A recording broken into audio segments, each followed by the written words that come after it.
All right, Mr. Proctor. That is your last name. All right.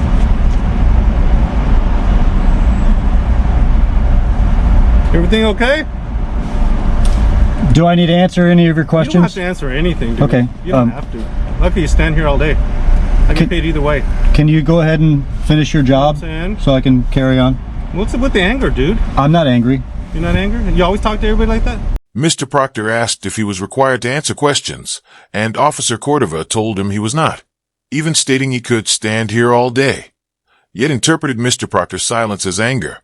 However, the law is clear that police cannot extend a traffic stop simply because someone refuses to answer questions, as the Supreme Court held in Florida versus Royer, 1983, where it ruled that individuals are not obligated to respond to police inquiries and cannot be detained without objective grounds, and further reinforced in Illinois versus Cabal, 2005, and Arizona versus Johnson, 2009, which established that traffic stops must not be prolonged beyond their original purpose and unrelated questioning cannot extend the encounter.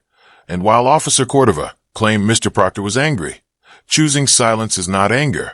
And even if he were angry, the First Amendment protects such expression, as emphasized in Terminiello versus Chicago, 1949, where the court recognized that free speech may cause unrest or stir anger but remains protected, meaning that throughout this encounter, Mr. Proctor was entirely within his rights to remain silent and to express himself freely. All right, well, I'll give you a break on it, but you know what I'm saying? This isn't a parking spot, okay, dude?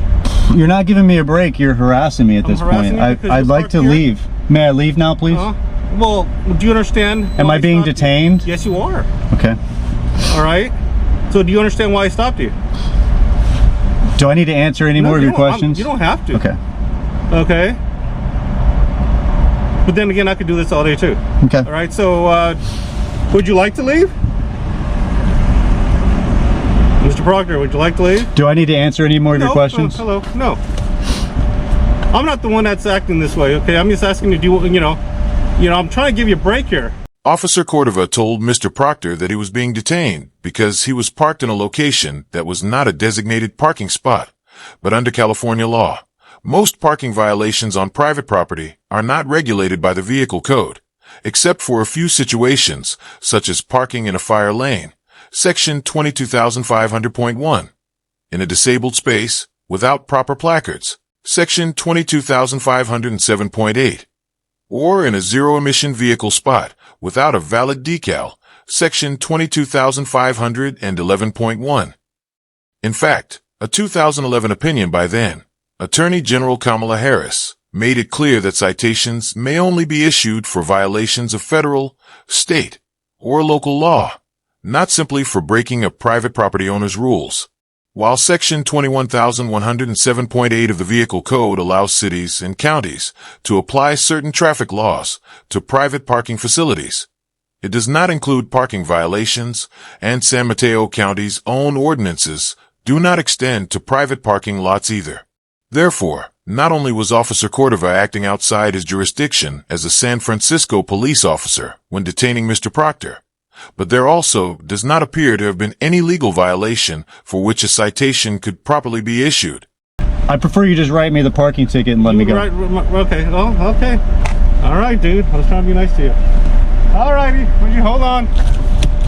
Having all right? Yeah. So just let you know what's going on. We're having another guy coming over real quick. Traffic guy with a side book, since you want a ticket. So otherwise, I didn't want to go through all this hassle. You know what I'm saying? Is everything okay? Is there any other issues or anything going on that I should know of? Do I need to answer your questions? You don't have to answer anything. I'm concerned about your well-being. Is there something wrong?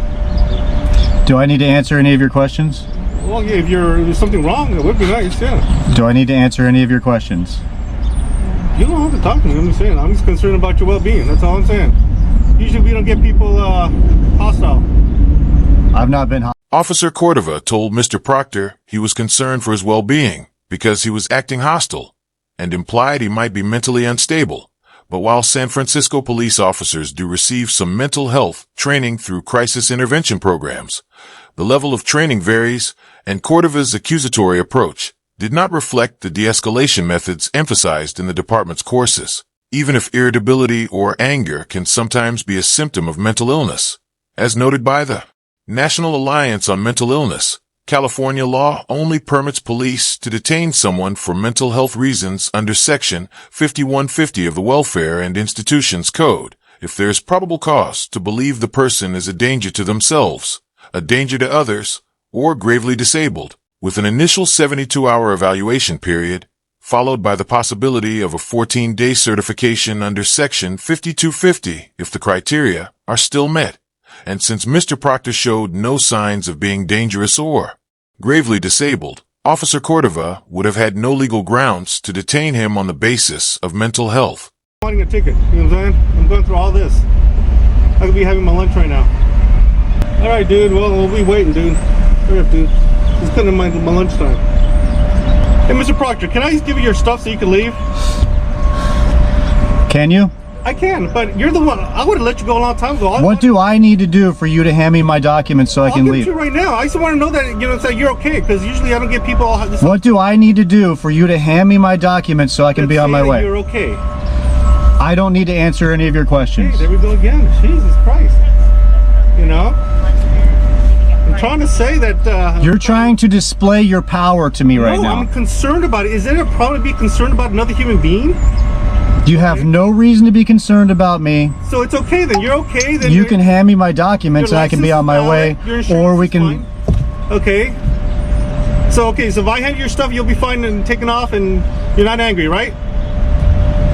You're not gonna... Okay, here, I'll tell you what. I'm gonna take a chance on you, all right? Here. Mr. Proctor, everything's cool, all right?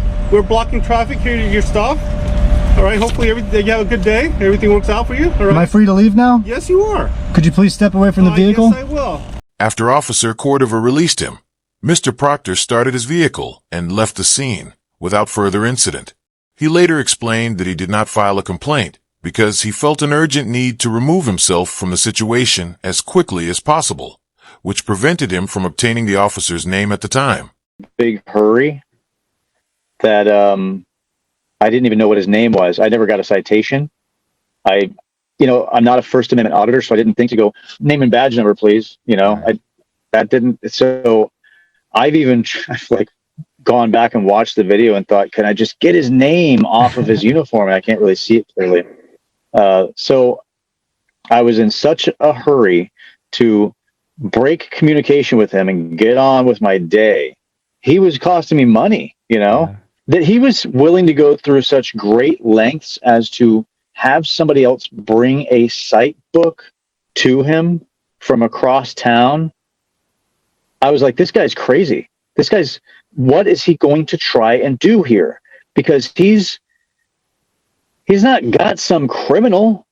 Overall, Officer Cordova deserves an F for attempting to enforce parking violations on private property, unnecessarily prolonging the stop, and questioning Mr. Proctor's mental health simply because he chose to remain silent. His tactic of stalling the encounter is precisely the kind of conduct courts, including in Tobias, have repeatedly prohibited, as officers may not extend a stop beyond what is necessary to complete its purpose, and absent an agreement between the property owner and the municipality. It is highly doubtful that Cordova even had authority to issue a parking citation in the strip mall lot, raising further questions about whether he was acting within his jurisdiction, and if the vehicle truly had been obstructing traffic. The proper approach would have been to ask Mr. Proctor to move, not initiate an investigatory detainment, meaning Cordova's unprofessional and overreaching behavior only undermined public trust. In contrast, Mr. Proctor earns an A+ for calmly invoking his right to silence, maintaining composure, and refusing to be emotionally provoked, which was particularly wise given the risks of responding to accusations of mental instability, where denial might have seemed defensive and admission could have raised safety concerns, making silence the best option. And while Mr. Proctor is not a First Amendment auditor and his channel is not focused on law enforcement, his ability to stay poised in this unusual encounter is commendable, even if accountability is lacking since he did not file a complaint. And for that reason I applaud him for demonstrating a peaceful, effective use of his rights while recommending viewers subscribe to his channel leave comments on future topics, and check out ATA's Patreon page for more discussions on police interactions.